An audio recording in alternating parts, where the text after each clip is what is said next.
Now let's discuss the other features of the Supreme Court decision, which says that the VP was also deprived of due process because she was not allowed, she was not given a copy, which some luminaries see as an additional procedure. What do you say about that? With all due respect, says that is wrong. That is wrong because the House Rules of Impeachment provide that already. What the Supreme Court did was only to lay it down clearly, step by step. What's my basis for this? The House Rules of Impeachment, the Francisco ruling is incorporated in it. There's notice, hearing. That's the essence of due process. And lastly, and very important, it says on the last page, rules of procedure. The rules of court shall, as far as practicable, apply to impeachment proceedings before the House. What is the rules of procedure? That's the rules that govern all court proceedings. And almost all rules, every rule in that rules of court provides for due process. Filing of a complaint, filing of an answer, period, when to do certain things, that is due process. That is not new. Right. But the naysayers, attorney, would say, you know, this is only quasi-judicial, this is more political, and maybe what the Supreme Court has done with this ruling is to make it actually more judicial than political in nature. What would you have More to say? difficult. More difficult too, yeah.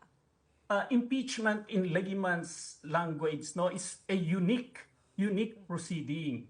But it is also subject to constitutional provisions all over the Constitution. And a primary of that, principle of that is the Bill of Rights. They cannot say that the impeachment proceedings is not subject to the Bill of Rights.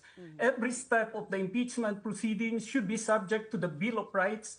And this is not just the right of the respondent to be heard. It's more important, the right of the complainant to be heard. I have been a complainant a number of times, and I know how it feels when I am not heard by the House.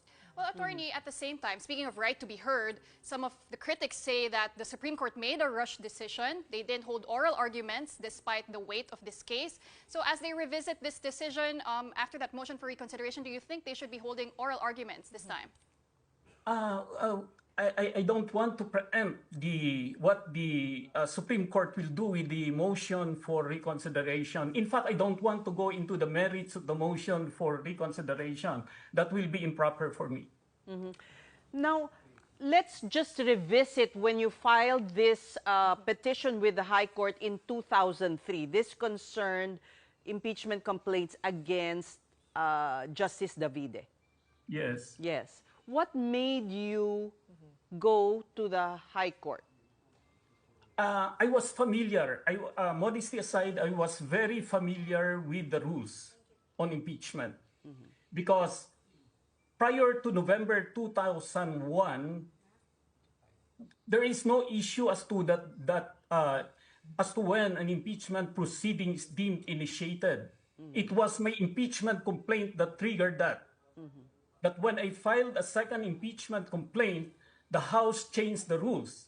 So I knew that the House changed the rules to bar a second impeachment. Unfortunately for the House at that time, they used it when a second impeachment complaint was filed against Chief Justice Davide. And since I knew the rules and I felt that I was also a victim of these rules, I immediately drafted a petition and filed Francisco versus House of Representatives. Many petitions followed, but if you will examine the ruling, it was my petition that questioned the House rules, and the Supreme Court invalidated the House rules.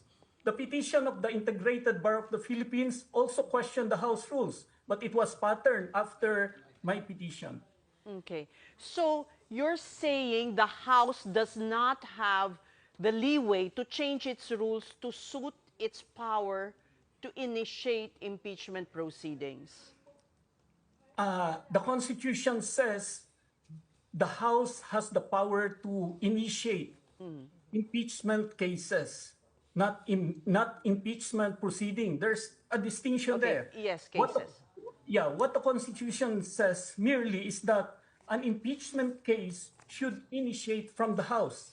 And if it's a valid impeachment and it does not violate the one-year bar rule, the House should file it, transmit it to the Senate. It's as simple as that. All right. Well, we thank you so much in the flesh, Attorney Francisco, who is now known as the Francisco ruling. ruling. Thank you so much for sharing your Thank insights. you. Thank you.